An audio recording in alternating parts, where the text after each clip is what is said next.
children, each 2 years apart, except for me, the baby. I came 4 years after my sister Martha. My father's paycheck went towards food and clothing when it came to us. Oh, I would get a couple of pennies to buy penny candy at recess break during my time at St. Mary's Catholic Grammar School. The teacher would bring out her tin, all filled with soft and hard penny candies, caramels, oh, pretty pink watermelon slices, jawbreakers, dots, chocolate covered wafers. Mmm, delicious. It's no wonder I was always in trouble in class. Those nuns were giving us a sugar high before anyone knew of the dangers of sugar and how it made the children hyperactive. But none of those candies came close to my favorite of all candies, Reese's peanut butter cups. Oh, I loved Reese's, but they weren't a penny. They came two in a pack. Oh, that beautiful orange wrapper with the pictures of a peanut butter cup on it. It got me smiling every time I saw it. And then when I opened it and ate the chocolate ridges around the peanut butter cup first, ah, then biting into the peanut butter. Ah, what a combination. I loved it. I guess my friends Pat, Loretta, and Sandra all had their favorite candies too, and they cost more than a penny. So we would go around the corner during lunchtime and visit the neighborhood candy store. I don't know whose idea it was to slip the candy bar into our winter gloves, but it worked every time. We'd buy a penny candy like a red licorice stick just to make it look good. Well, I don't remember how we got our candy in the spring or the summer. We didn't wear gloves then. But anyway, that Reese's cup fit beautifully in my mittens. Afterwards, we'd go around the corner and enjoy our delicious stash, laughing at how clever we were. Now, because we were Catholic school girls, after lunch on our way back to school, we'd go into the adjacent church and put a penny into the poor box to pay for any sin or guilt we might have accumulated in our souls. And it always worked. I was just fine about it. Catholic school never, the Catholic guilt never really rubbed off on me. I had this innate feeling and knowing that God loved me no matter what. I still do. Anyway, I was a very religious girl. I knew all my prayers that we had to memorize in class. My Our Father, the Hail Marys, the Glory Bees. I just didn't have a problem with stealing. I just, I guess the seventh commandment, thou shalt not steal, just went over my head. Or I interpreted it differently to suit me. For instance, I would never think of stealing from my friends or family.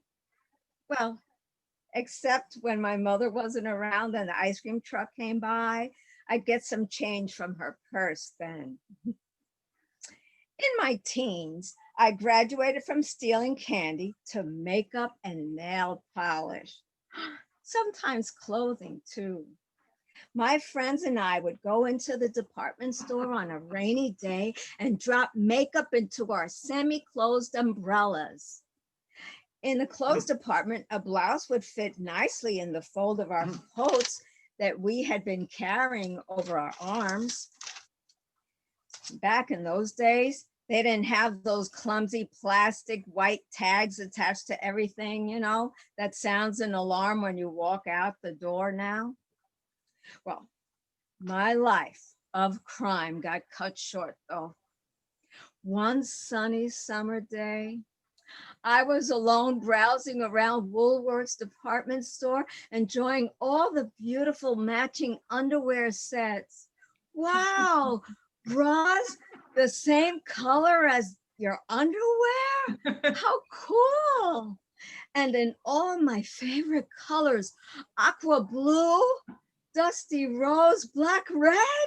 Oh, by this time in my life, I was making my own money as a babysitter, and I was really good at saving it. So instead of buying myself a set, I decided to just put a set inside my coat. When I heard the guard shout, "Hey, you!" I dropped the matching bra set and ran out the door. My heart was beating a mile a minute. I ran so fast, like my life depended on it. Oh, nothing like this has ever happened to me before. I had already run a couple of blocks when I ducked behind a car, out of breath, panting with fear, and peeking out to see if the guard had followed me. When all of a sudden, I hear a man's voice behind me say, "What are you doing?" I looked behind me, but there was no one there. Wow, that was odd, I thought, and I turned back around. Then again, that voice, "What are you doing?" And again, there was no one there. I saw myself squatting like a criminal behind a car running from the law when I realized, yeah, what am I doing? I knew then it must have been my guardian angel guiding me back to sanity. I swear I never stole again after that. That voice or angel or whatever that had visited me, it visited me another time in my life. Now, stealing was now a thing of the past, but fighting was still a part of my life. I would snap at the slightest thing. I mean, one day I was in a brawl with a girl over a boy. There we were, rolling around the sidewalk, a regular cat fight. When I heard that voice again, the same question was asked of me.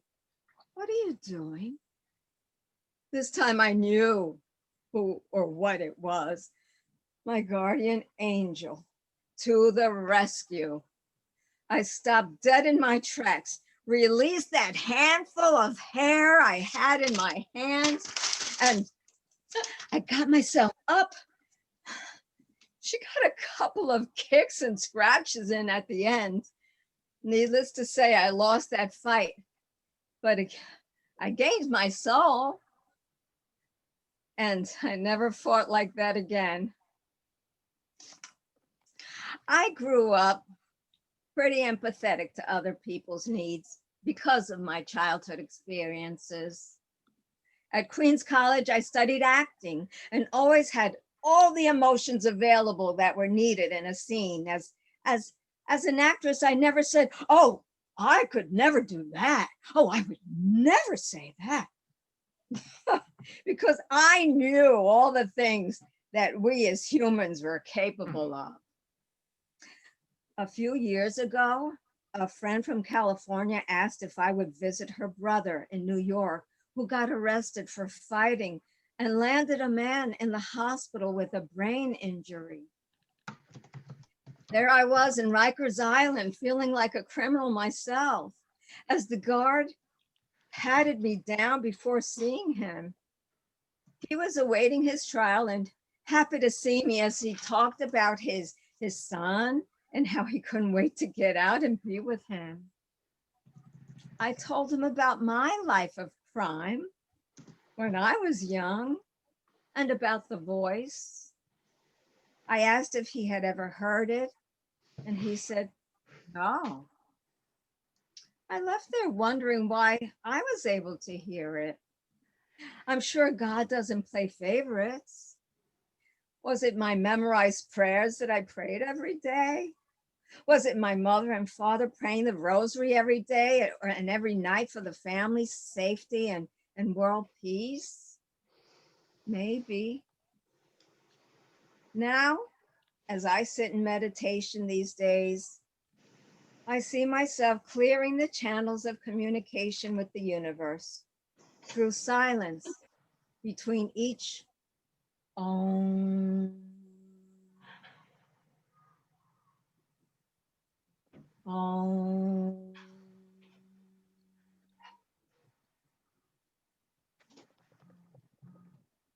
And maybe among the pants of air I took behind that car, or rolling around and pulling hair in that fight, enough silence got through to hear what's always given to us as we're in the middle of making our mistakes. A simple question for us to reflect on. What are you doing? What would my life have been like if I hadn't listened to that voice, you ask? I might have found myself in prison, arrested for shoplifting or felony assault. And that is why I live my life by the golden rule and that famous saying, there, but for the grace of God, go I. Yay! Yay! Yay! Kids, it's customary to clap and say things like yay. Oh, We all know they're still absolutely. Great. Hey, there. Great job. Thank you, everybody who's joined us for tonight. And I do believe that God absolutely does have favorites. So that's all I'm saying. And I don't think I'm one of them. I just think he has them, and it's just not me. So maybe somebody more well behaved. Anyway, so thank you very much for everybody joining us tonight. Our next storyteller will be Charles. Again, Okay. if you can please do an audio description of yourself, that would be great. Thank you. Take it away, Charles. All right, great. First of all, I have a great Barbarella Queen of the Galaxy poster on my wall that I just, it's from 1975 with sexy Jane Fonda in the middle of it. So you can feast your eyes on that. My name is Charles. I'm wearing a purple flannel shirt and kind of a gray hat to hide my COVID hair.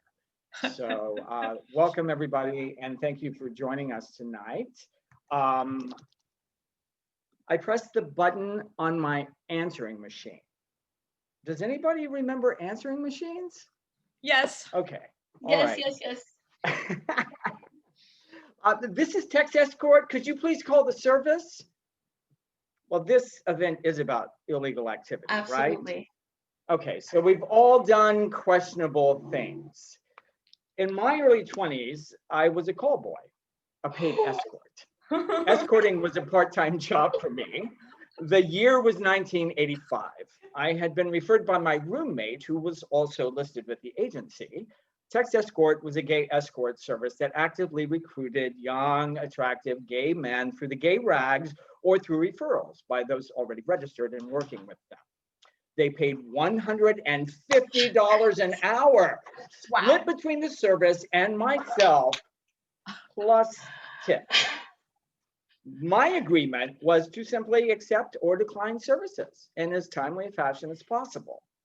Initially, I thought at the age of 25 that someone might really want an escort, you know, for an event, dinner, the theater, or a holiday party. Later, I realized how naive that was. As a call boy, I was a paid prostitute, period, part-time or not. I was paid to have sex with men I had never met before.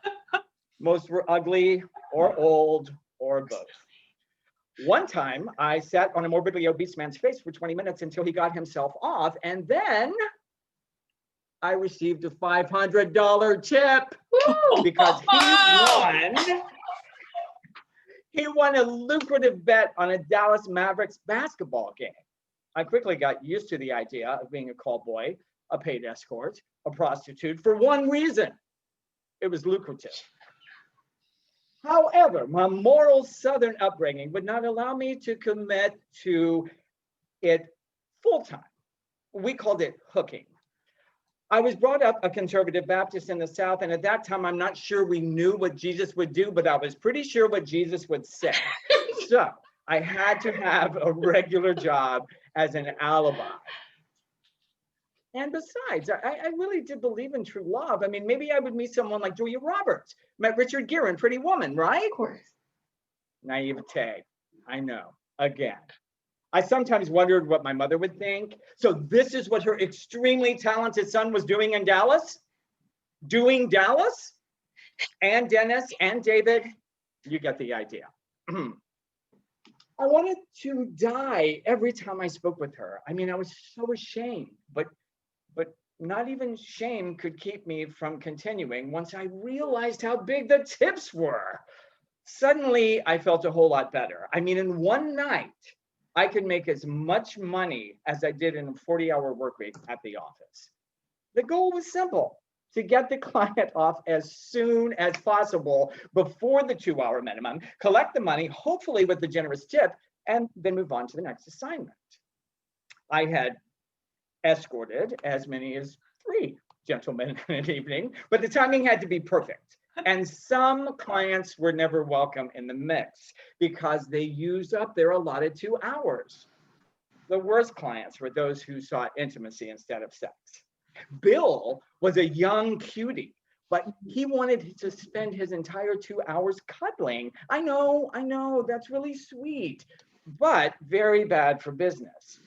Jeremy liked to watch me masturbate for 2 hours, which was not only uncomfortable, but if I finished even 1 minute before the allotted 2 hours, I would lose the generous tip he offered. Ooh. I have to confess, sometimes I had a good time. Some of my regular clients were actually fun, and I did fall in love once or twice. One of those times was with a guy named Aaron. Aaron the cowboy was one of my regular clients. I mean, this guy was no urban cowboy facsimile, no starched shirts, no starched Wranglers, no designer cologne, and no gelled hair. Aaron was the real thing, a bona fide West Texas cowboy. 6'2", 185, black hair, baby blue eyes, porcelain skin, and a body to match. He was just a regular guy, a real life cowboy who wanted to play cowboys and Indians with me.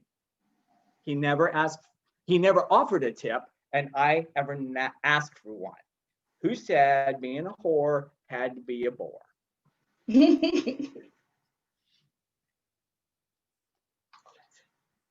Yay! I think we all wanted more. I'm like, oh, it's done. I think we're like, oh, that's it. Yeah, I was like, not more. That was fantastic. No, but thank you guys. Thank you so Yay. much. Hi, Sonardo. Thanks for joining.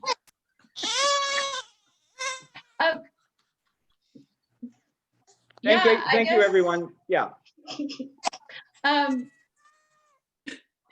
Thanks for your confessional, and welcome to our confessional. There's going to be all sorts of great things tonight. Right. I guess I should be embarrassed about it, but I'm almost 60 years old, so I don't care. I don't know. Sex work is a viable profession. I think there needs to be more protections. I think it should be illegal, but I think it should be legal, but that's my own personal opinion. That's my soapbox for tonight. Sorry. Thank you so much for your story. Right. And Andrea is going to be next. Please feel free at the end of the stories to unmute yourself and clap and say yay and make a little comment if you want to. It just makes the storytellers feel better. I'm really loud. I'll make all sorts of noise, so please drown me out if you can. That's a challenge. I'm serious here. Okay, and so our next story tonight is Andrea. Why, thank you. And you guys can all unmute right now because you're gonna want to go ooh and ah, hopefully, in my story. I don't know if I can top Charles's story. It's pretty awesome, but hopefully you will enjoy my story. So this is called "We All Rooted for the Mob." Yeah, that's right. We all rooted for the mob, guys. We felt like members of an exclusive club, a big club. We were in the know. We did things right. Everyone else was uncultured. Met Ghani, the Americans. That meant the WASPs, like food. We had all the good food. I didn't even know that garlic was a spice, like an optional item, till I had moved away. I'm serious. I'm not even joking. Every day my mom or dad or some family member cooked something that started with onions and garlic sauteing. And we mocked the way the Americans ate in their quiet, sanitized lives. No one screaming into the telephone at all hours of the day, even though, no one was mad. Everyone following the rules, doing what the man tells you to do.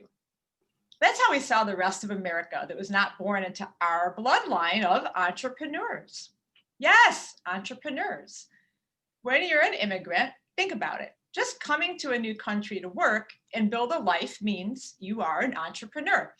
If you don't speak the language, you're not going to work for someone else, but you're going to build your own business. And the people that speak your language are going to buy whatever you're selling. Then there'll be some loyalty between the businesses and the customers that will include their families. Then there may be competitors who are jealous and dirty and want to ruin you or try to take your business and your loyal customers away. But your loyal customers or friends or family will tell you and park in front of that competitor's place and, give them a strong warning or break their windows or send a message. And that, my friends, is the mob. That's what the mob is.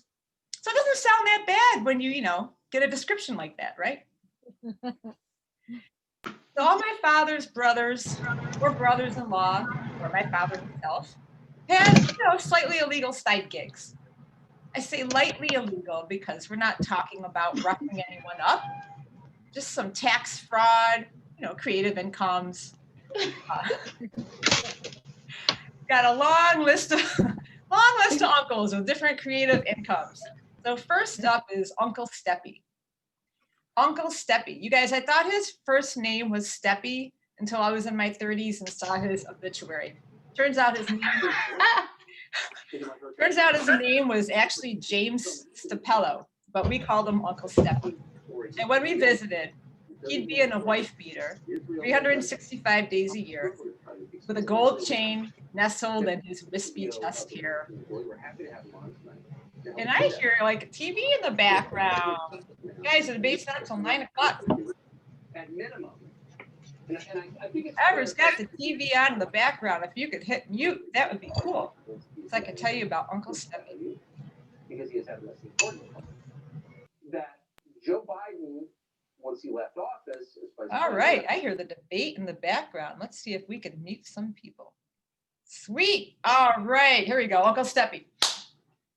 So, wife beater, 365 days a year with a gold chain nestled in wispy chest hair. Of all my uncles, he most looked the part of a mob movie extra in the Sunday dinner scene. That guy. All he did was eat. Lots of spicy food with oily Italian long hot peppers on the side. And sweat and watch football. And gesture for you to get out of his way from eating or watching football. I'm not really sure that he could walk or had legs. I never saw him move. I mean, I guess I'd been out to restaurants with him, but he was always just, there. Anyway, Uncle Steppy had things that you could buy on the back porch. Select items like batteries and aspirin. They fell off the truck. You know what I mean when I say they fell off the truck? Anybody? Yep. Oh, yeah. Just making sure some people don't. Yeah. I personally thought it was amazing that we didn't have to go to the store. Never a line. It was like our own private mini Amazon warehouse. Decades before there was an Amazon, but I never questioned what it meant to fall off the truck. I just, took it literally as a kid. It was just so commonplace an answer to anyone who asked. Like, well, duh, the things fell off the truck and now they're for sale. I didn't know they were boosted and part of a larger enterprise until I figured it out myself, just watching mob movies and taking college classes about union busters. I had another uncle, Uncle Mike, and Uncle Mike was a barber. So that was his daytime job, his job on the books. When I say it's his job on the books, even that's slightly illegal because he didn't report all his income. He only took cash. He didn't take credit card. He'd cut hair. He'd probably report part of it. But his real gig that was really fun is my Uncle Mike was a bookie. And it's one of the you just grow up with without even really knowing what it is. But he was a bookie for any manner of sports. And when I would go to my grandmother's house, my father's mother's house, on a Sunday afternoon, he'd be sitting there watching the TV. And he had a little TV tray in front of him. Always had a Hershey bar with almonds. And he'd have the newspaper in one hand and his phone in the other hand. And people would call and he'd be placing bets. And I didn't really know what he was doing, but I knew he was a bookie. I knew that word. And I knew he placed bets. right? And if you were over there on a Sunday visiting, get out of the way, because he was really watching the game, because he had to report the wins and losses. You guys, he took hundreds of thousands of dollars in on a weekly basis. I'm not talking like, you know, a little pool with a couple of friends around the water cooler. I'm talking big money, and he did this for a long time. And you might think, but don't you have to be in the mob to do that kind of work? Yeah, you do.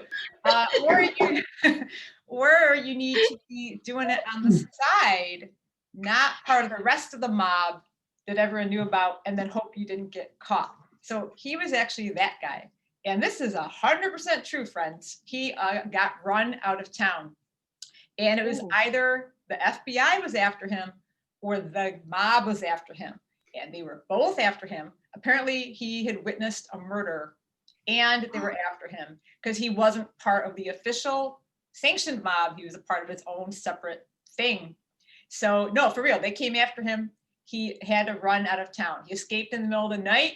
And I don't remember what year this is. I don't know, somewhere between high school and college. All I knew one day is that Uncle Mike had moved to Hilton Head, South Carolina, and don't tell anybody. Yep.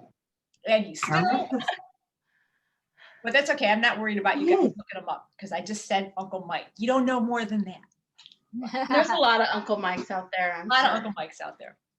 So guys, it doesn't stop there. I've got one more for you, but in reality, if I had time, I could tell you about every uncle and every side business. But here's one more.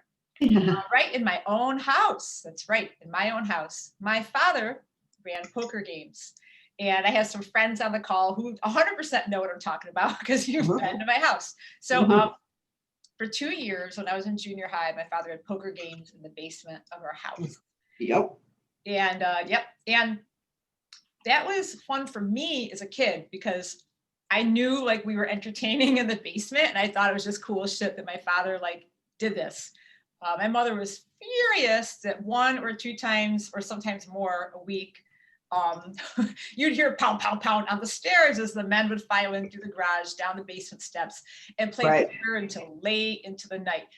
There'd be all these cars parked on our street, and, you know, probably looked suspicious, but nobody ever bothered us because, you know, ... What can I say? And when I say poker games, again, I don't mean a couple of guys at work, you know, quarter games around the water cooler. No, I'm talking big money. He had professionals that would come over and play poker.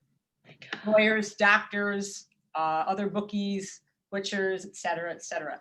And the reason my father had the poker games was, you might not know this if you don't run a poker game, but I learned all about the biz. So you get a cut if you're the house, just like a casino.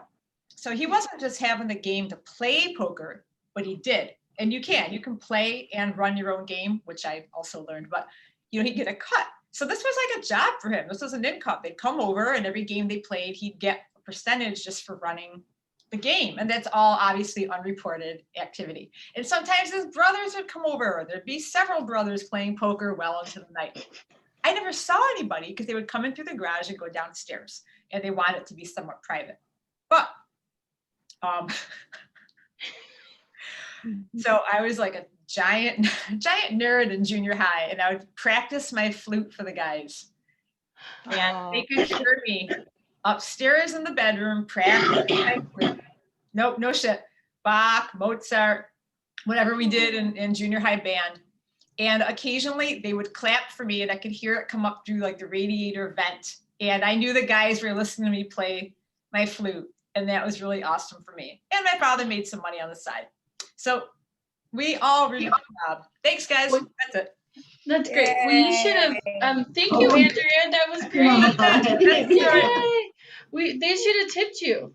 They should have tipped me. I mean, they were playing poker. They was just like you tipped the dealer. You should tip the entertainment, right? It was enough to know I was being listened to. When they clapped, I practiced some more. It's great. That's fantastic. That's great. I remember when her Uncle Mike, like, I remember at one point, all of a sudden, he just like was gone. Like, literally gone. And we had no idea. We were like, what, was he kidnapped? Was he like, I remember we were so stupid and naive. We had no idea. Oh my God. It's not like I think my mom even said something like, well, you know, he was in the mob. And I was like, I didn't know the story for years. I get to do that. Yeah. I didn't know for years the details. I just knew he moved to Hilton Head, South Carolina, and to not tell anybody. I heard the details, Terry, much later. Yeah. Yeah. Wow. So funny. All right. Well, thank you so much for your story. Thank you for verifying it, because we need to know that for sure. Yeah. I love that. Any kind of fact checker. I mean, you won't have it when you watch the debate tonight, but we had one here. Thank you very much. Yeah.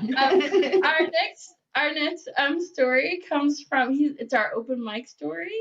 Yay. So he's new to the group. Addie, you can say your name, and then can you also do a visual description of yourself, please? Yeah, Thank you. hi everyone. I'm Addie, and thanks so much for holding the space and giving an opportunity to an open micer.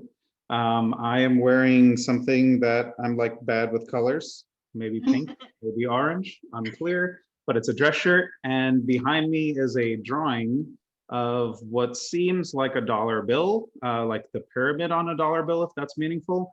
Except that pyramid is a piece of cheese. I run a blog called Cheese Dosa. And this is like one of the drawings for this particular story, which is called My Empire. Yay. Yeah. All right, so off with the story. I've never been to a high school party, yet this felt a lot like one. You see, it's the winter of 2001, and I'm a senior in high school, and somehow I'm in Ed Chen's beautiful finished basement, listening to techno music. We'd all been told this was for a business meeting for a company called 2x2net. There was the regular assortment of nerds like myself, but also Tracy Hazlitt. And by all accounts, someone like Tracy probably shouldn't exist, or at least she definitely should not be in this room. Tracy was a cheerleader with beautiful blonde highlights, but she was also in all of our honors classes and received her homework from our valedictorian to be. And Prabhu wouldn't do homework for just anyone. But she was also in Model United Nations, so in my mind, I felt I had an in. I worked up the courage to talk to her, and I hit her with my best line. Hey, do you know what this meeting's for? But no one in the room knew what the business was, though we'd all been told repeatedly what it wasn't, which is to say it was apparently definitely not a pyramid scheme. Before Tracy could respond, Ed, the graduating class president, finally arrived to cheers. He got up to a podium set right in the middle of the basement. It was green and gold and clearly had been stolen from the student council room. How many of you want a nice job, a happy family, and to come home to a nice blockbuster movie rental every night? It sounded really nice, actually, but everyone around me was quiet, so I was quiet. Well, let me tell you something. It's a trap. Whether you're working at McDonald's or working as a doctor, it's all a trap. Let me tell you how to make real money. Ed started saying something about internet browsers. Internet Explorer sucks. Netscape Navigator? I wouldn't let Netscape Navigator touch my left nutsack. The crowd went delirious and rolling around the carpeted basement with laughter. Presumably 2x2net was a browser of some kind, but maybe a PowerPoint slide was missing or something, because he never actually explained what we were selling. Then Ed told us how we could flip burgers or join the World Wide Web revolution. He had joined and now was just a few $1,000s away from getting his Acura NSX. I wasn't sure what that was, but there was an audible collective in the room. As a point of reference, our family's car was a Honda Accord SE. The SE meant we had a sunroof that opened up, but sometimes didn't close. After 30 minutes of hearing all of Ed Chen's aspirations, we finally saw what this would cost. $400, an impossible amount of money. And then we saw how we really made money. It was a chart of employees. Once you joined, you had to get people to pay in and become employees underneath you. Each tier was referred to as down ones, down twos, down threes, etc. And the rewards got silly in the six figures the further down you went, but so did the requirement of how many people you would need. And obviously this wasn't a pyramid scheme, right? But the further and further down you went, the tiers ultimately made a shape best described as triangular. I looked around and my fellow nerds looked completely different. Their eyes were filled with bloodlust. It scared me. I felt completely out of place and was hoping to get the hell out of there. But then Ed, taking us to a fever pitch, said, Hands up now. Are you in or are you stupid? I looked around. Everyone's hands shot right up. This included Tracy's hand. And as I looked at myself, mine was up too. You won't regret this, Ed said to me as we all put on our shoes to leave. Look, I think I'm in, Ed, but like $400 is crazy. My parents won't go for it, especially my mom. He put his hands on both my shoulders. You know what? You remind me of when I was your age. This was a confusing statement since Ed and I were in the same grade. Don't worry about your parents, he said, and he waved over Ravi and Samir and left. Ravi and Samir were Indian like me, but they were in Banana Republic's finest, and they were both sons of businessmen. I'd always felt like these two were out of my league. Samir looked at me. He was smiling from ear to ear and shouted, "We got this, bro. You're definitely going to be my down one." I'm so down, I said, very cleverly. Ravi watched, half smiling, but looked like he was evaluating me quietly for the entire conversation. They agreed to meet my parents in a couple of days and hopped into other fancy cars I don't know the names of. Possibly having friends like Ravi and Samir, maybe getting to go to a real party or two before I graduated, and perhaps Tracy Flippin Hazlitt asking me to help her with Microsoft Excel. I started to feel more excited that I'd raised my hand, and building a financial empire didn't hurt either, I guess. 2 days later, Ravi and Samir were in my parents' dining room. You see, they'd already given up on mom, so Ravi tried something different.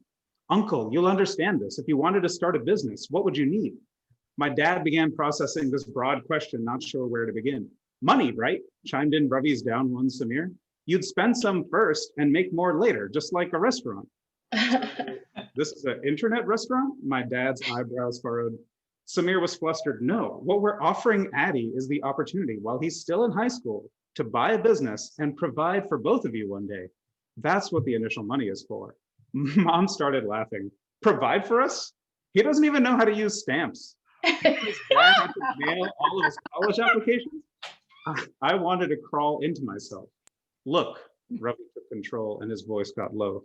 It's obvious you both care about your son, and applying to all of those colleges clearly means he must be bright. We all already know he's smarter than me and Samir. We just really think he can also become a leader. I started to choke up. Was this the new vision my friends had for me? I couldn't hear much else of what was said. You see, like a true leader, I was overhearing this conversation from the steps to my room. My parents didn't want me overhearing. And before this leader embarked on his $1 million idea, he'd need his parents' approval and $400. After Ravi and Samir left, I pleaded with my parents. It was a pathetic sight. It was the kind of pleading that could fully inform how I never kissed a girl in high school. Neither of us like this plan, but we want you to fail and see how hard it is to make $1 into $2. My mom's inspiring words meant there was still a chance. My dad looked at me. His first job in America was as a life insurance salesman for MetLife in the late 80s, and everyone had viewed him as an outsider. And I'd learned later that he despised everything about that job. But today he didn't have many words. Merry early Christmas, he said. Let me know how it works out. And with that and $400, I set out to become a titan of the World Wide Web. And because I joined so early, and perhaps because there might be a God, it was none other than Tracy that became my left side down one. Her friends, 3 cheerleaders, 2 dancers, and the only attractive color guard signed up and filled out the left half of my down 2 and down 3 within a week. Within a month, Ed Chen purchased his NSX and announced that the 2x2net founder would be speaking at the Hilton in Times Square. Yes, the Hilton in the Times Square, New York City, Ed patiently explained to a starry-eyed down 4 whose middle schoolness was clearly showing. My team and I looked at each other and we knew we had a huge opportunity to prepare for.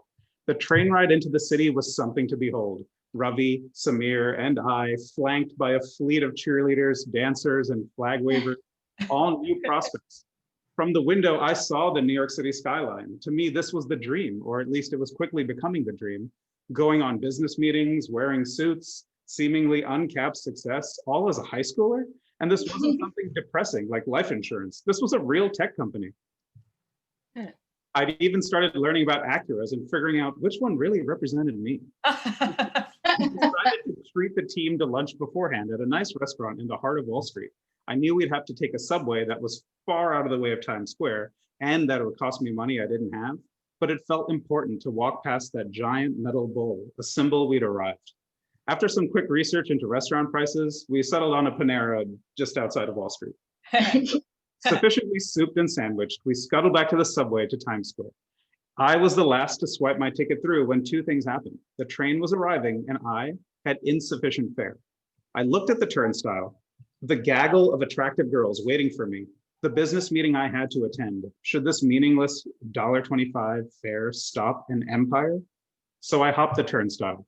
An undercover Giuliani-era cop rose out of a group of homeless people and immediately approached me. There was a flurry of harsh words, and I was stunned. This large trunch bull of a female cop eventually broke her rhythm when she realized I was catatonic.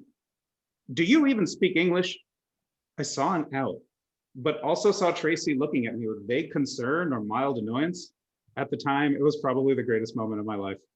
With a flair for the dramatic, I started breathing again, looked at Tracy and said, "You need to go on. Go on without me." She left with, "You do speak English," and a fine of $76.45 was written out. As I was getting my fine, I saw Ravi, Samir, Tracy, and her friends all hop on the subway. No one waited around. No one even looked back.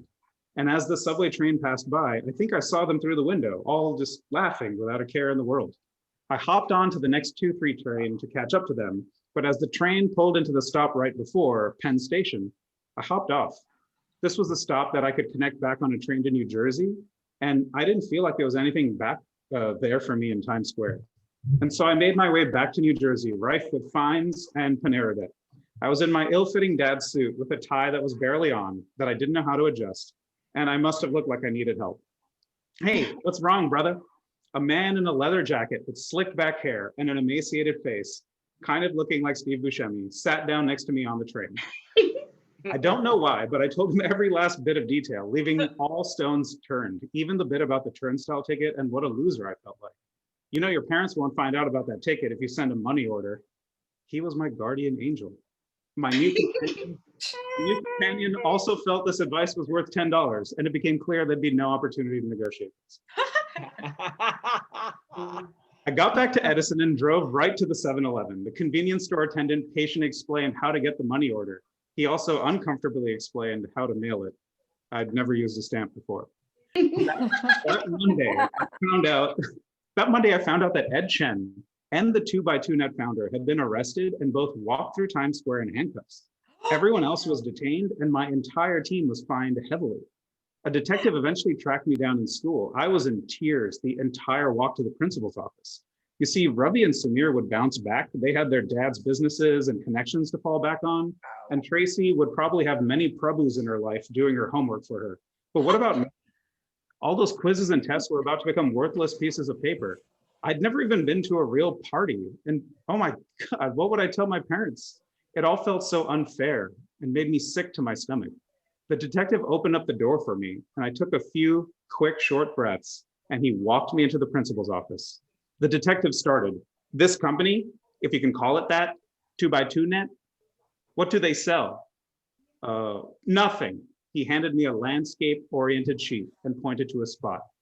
"Tell me who's that right there?" Well, that's you.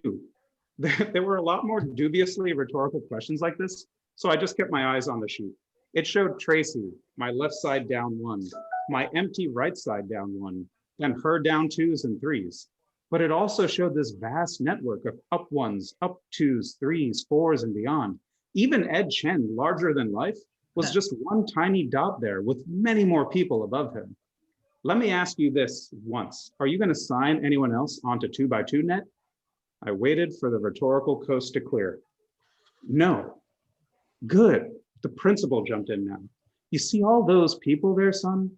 Those are kids, and the scam has cost them and our town almost $500,000. He handed me his box of tissues, which I needed, and I waited for what I knew would come next. But it didn't. Apparently, because I'd only filled out my left side and failed at signing any non-cheerleaders, I had not made a cent of profit. This made me a victim and not a suspect. I was offered the opportunity to join a class action and left with a box of tissues and no punishment. Well, almost no punishment. A week later, my parents got a strange receipt from the New York Metro Transit Authority. But disappointed that she didn't tell us about this ticket, frowned Dad as he fidgeted with the VCR to get home alone to work. I just can't believe this idiot learned how to send mail, said Mom as she shoved the hot chocolate in my hands with marshmallows on top, angrily. I looked at them, my real left and right, up ones, and realized there are no shortcuts. And this is the only empire I'll ever need. That was great. Yay! That's fantastic. Wow. Great. Good story. Thank Great. you. A great Loved it. story. Great. And yes, you have a guardian angel too. That's right. See, I'm telling you, God has favorites. He does. Not me, other people. Wow, that was great. The only time a low fare ended up in a good way. Yeah, absolutely, absolutely. Yeah, I'm so glad I was so bad at that. So good. Man. All right. We're running short on time. I'm the last one. Hi, I'm Candace. Yay. And I have long brown hair and a heart-shaped face, and I'm wearing a teal-colored shirt, nice and bright, because it feels like spring outside, even though it's fall. And my story, like many people's story, involves a boy. Anyway, so I was in my 30s and I went a little crazy. I fell for this guy. He was living somewhere strange. He just like separated from his wife. I didn't know quite what happened. We'll call him Bob. And we started dating, and like literally, I don't know, 3-4 weeks later, he moved in with me.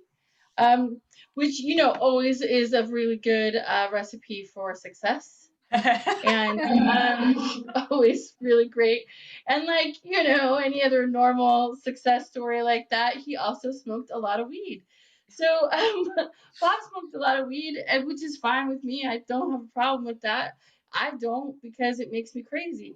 So and I remember telling him that I said he wasn't from New York, he was from Texas. And I remember telling Bob, we'll call him Bob. I remember telling him, don't go into neighborhoods that you're not familiar with to go buy weed, because you're going to get picked up. I said, he is a black man. I am a white woman. If you need somebody to buy you weed, I will go buy it. I know people. I've spent a lot of time in bars. I've spent a lot of time in clubs.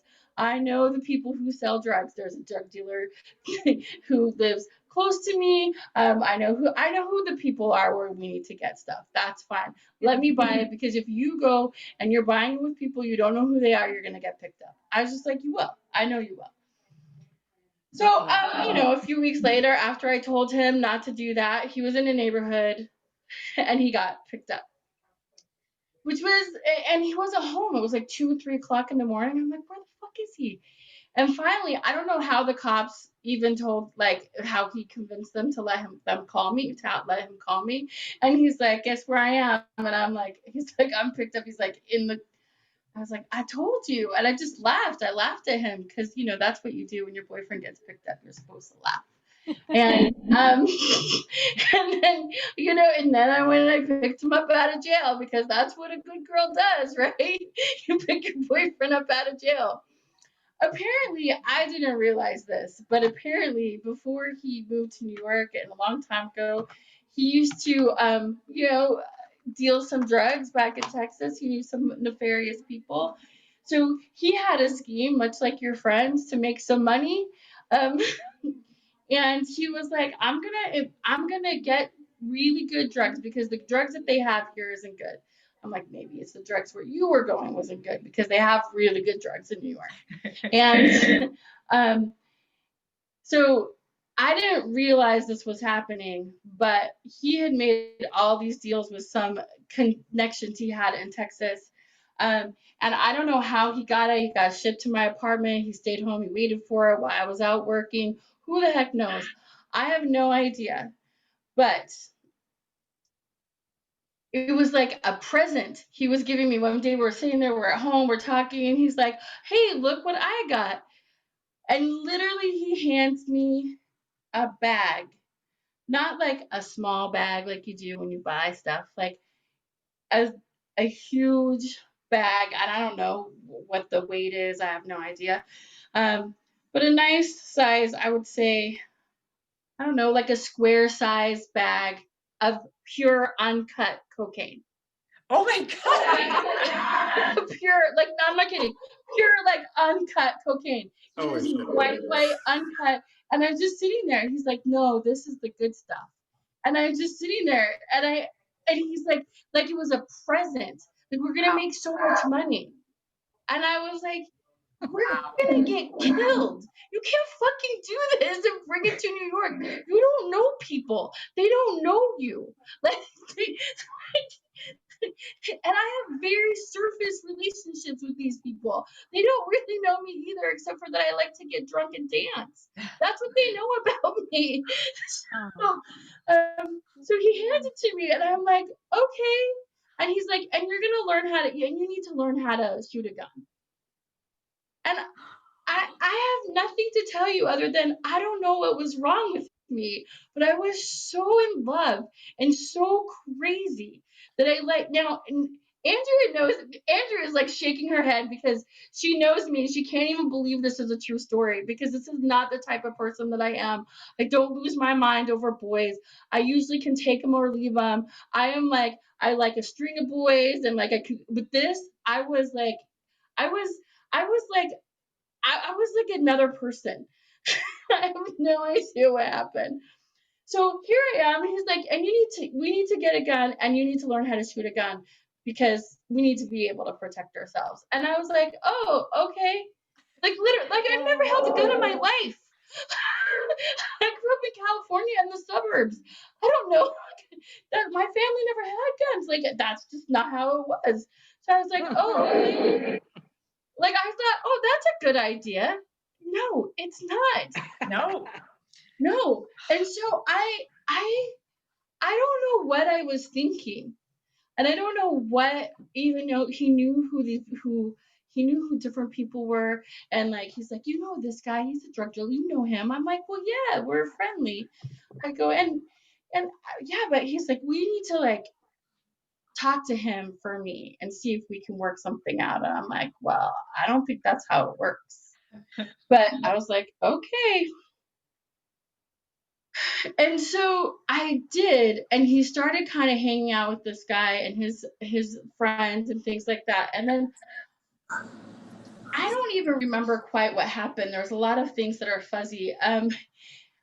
I do know I came home from work one day, and he was like cooking crack in my kitchen. He's like, I could probably sell this for cheaper, and because I'm having a hard time unloading our big, huge thing of uncut cocaine because he doesn't know anybody and he's going to get himself killed in New York. And I was like, yeah, I told you that would be a problem, but I'm sure he owes people some money. It's not a good idea. So, and then there was a few other things that happened. And at one point I was like, he's just lied to me too many times and there's just too many things. So I kicked him out. Like, the veil came off my eyes, and I was like, I'm not this person. I can't do this anymore. And it wasn't even the drugs. It was just that he had lied to me too much. And I was like, I don't think I need to learn how to use a gun. And so I kicked him out. And I was like, okay, we're good. But apparently he started running with these people. And what ended up happening is he was again like talking a big game, like he's some big drug dealer. He's not. He's just stupid. Obviously, he's gonna get himself killed. But there was a drug dealer who was kind of a big deal in my neighborhood, who I did know because, like I said, I like to be in the neighborhood. I like to go to bars and get drugs. And you know what? And not get drugs, but get drunk a lot. I was in a lot of bars in a lot of different places. And you know what? You know who was also in a lot of bars in a lot of different places? Drug dealers. So I knew who they were, and I was very friendly with them. And it was probably about 2 weeks after I kicked Bob out of my house. 2, maybe 3 weeks. And I was walking home. I was walking home from work. No, I was walking home from work. I was just gonna go in my house to grab a few things because I had a date. So, and while I was walking to my apartment, there is an SUV that literally pulls up. He rolls down the tinted window Wow. and he says, "Candace, I need you to come in the car with me." And I was like, "Oh, okay." And we'll call this guy George. Now, George was the local dealer who I did know.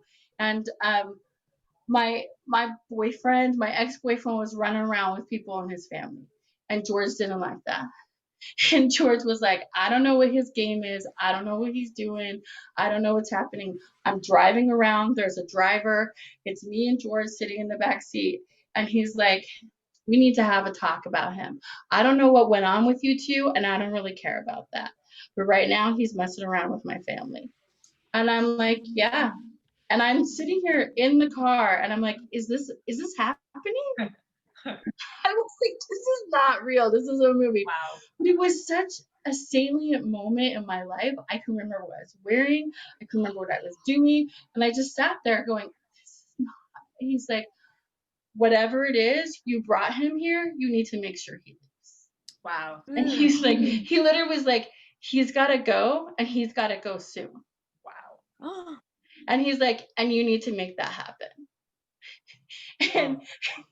And we had driven, and he had stopped the car, went and delivered something, came back, and he dropped me off. And then he was like, "Hey, you look nice. Did you have were you going somewhere?" And I was like, "Yeah, I had a date. It's okay.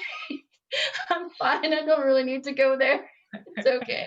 I remember texting. I'm like, "I'm not going to be going. I have no idea when I'm getting home. I'm like in this car. I was like, should I get out while he's in there? There's a driver. Does he have a gun?" I'm like, I am freaking out. But he just drives me. He's like, and I just looked at him. I'm like, "I'll take care of it. I'll take care of it. It's done." Because at this point, I was like, there's blood could be shed, right? So, I called Bob, and I'm like, "You got to get out of town." I said, "Now." And I actually gave him money so that he could leave and go back to Texas and go be like, I think he had a sister out there or something like that. I was like, "No, you have to leave. You can't be here anymore." And I go, "It's not about me. It's not about anything." I'm like, "You have to go. You have done something really stupid, and you need to go. I've done something really stupid. I'm done with that." So that is my story with the drug dealers in my life. Wow. Yay. Wow. Yay. I literally had to see a therapist afterwards, and she's like, "Oh, you were in love. We all do crazy things when we're in love. Like, you can't even predict the crazy things you do when you're in love." And I was like, "Yeah, but I've never been like that before." That's scary. I'm glad you're okay, Candace. We're all okay. Wow. Yeah, that sounds so intense. Yeah, we've all made mistakes like that for love. It was a thing. I just literally can't. You're like 10 minutes after you said it, and I'm still thinking about pound of pure cocaine. Yeah. Because I thought you were going to say an ounce of weed. And I thought, wow, an ounce of weed. I wasn't expecting that it was a pound of cocaine. It wasn't like a pound. It was like, yeah. I mean, and literally like uncut. Like it was, yeah. Well, and I'm sorry, how much was something like that worth? We don't know. It must be an insane amount. That's a lot of amount. A lot of cocaine, I guess. I mean, it sounds like a lot. It's definitely like a federal statute amount. I think if I saw Yeah, girl, right. I couldn't be here today, right? Wow. It is a good business plan in some ways, but like you're gonna get yourself killed, like almost did, obviously. So Let's see, pound of cocaine. that. You're gonna find it out, Jim. Yeah. Jim's gonna look on his phone like how much. Before we go here. A 1 ounce? Oh my gosh. Okay. Oh my good God. 1 pound of cocaine is equal to 16 ounces of cocaine. $20,000 per kilo. Wait. Dang it. About $10,000. Maybe. 12. I mean, that sounds That sounds about right. based on my Oh, experience. no. Oh my Going gosh. rate. You ready? Based on my wealth of knowledge. A pound of Coke yields 3 pounds of sellable product, or about $136,000. Wow. Yeah, That plus was when on you Quora, Quora. plus you like mix it with stuff, so you actually get more if you think Well, I about think it. that's what I My was trying God. to do, right? By cooking the crack in my kitchen. Yeah. But Not that I Candace, know, where did he but get it from? How'd he get that? Because he knew people in Texas from before. I guess he kind of was running with this crowd before. Like, I think that's why he thought he could do it here, is because he might have done that in like before he moved out here, I guess. I don't know. Oh. I just have one more question. Yeah, I mean, it's a lot of fuzzy because like he lied so much, you know what I mean? So I'm not quite sure what the whole story is. I have one Good. last So question, and then if anyone needs to go, this is just for the after chat. If you need to go, This come is back the next after month. chat. Come a month from tonight. We're doing it on Thanksgiving night. We're gonna have Thanksgiving woe stories of your worst, craziest Thanksgiving. So come back next month, and if you want to stick around for the Q&A for Candace, I got a question for Candace, which is, did you ever see him again? Did he get on a bus and leave, and that was it? He did, but I did not see him again. I have talked to him since. I did talk to him a little bit after he moved to Texas, and then I was like, I think I was still like just super emotional. I had to just cut it off completely. I was like, I Insane. can't talk. It's insane. That is a story. And I bet it was worth more than that, because like what I was reading, I mean, if it's I mean, I don't know anything about Coke, but if it's corrupted, Yeah, I'm assuming it's worth even more. I would assume that too. I don't know. Jesus. Wow. Yikes. Don't go getting any ideas, man. You're like, ooh, big money. Hey, I'm in Florida now. I swear, if I'm we had Florida man now. Jamie's a real Florida man. Yeah. I have Florida Yeah. men look for multiple revenue streams. we have a whole criminal enterprise. We got everything going on. We covered different ground tonight. If nobody had the same story twice, we really covered the gamut. Absolutely. Thank you to all our storytellers and all to and really to everybody who came and listened to our stories. Thank you so Guys. much. Yeah. Guys are great. You're great. Thank you Those guys. are Thank you. Thanks, Thank you so guys. much for putting Thank this you all together. for sticking around. I know it's debate night. Thank you. Have a Thank great you. evening. Thank you, Candace, good job. everyone. Bye, This was everybody. much more preferable. I really enjoyed this. It's very- Yeah. Come back I next love month. your See story. you around. Bye. Bye, guys. Thank you. Bye-bye. You guys, great job. I really enjoyed this month's stories. Wow. Can we stop recording? Oh, yeah.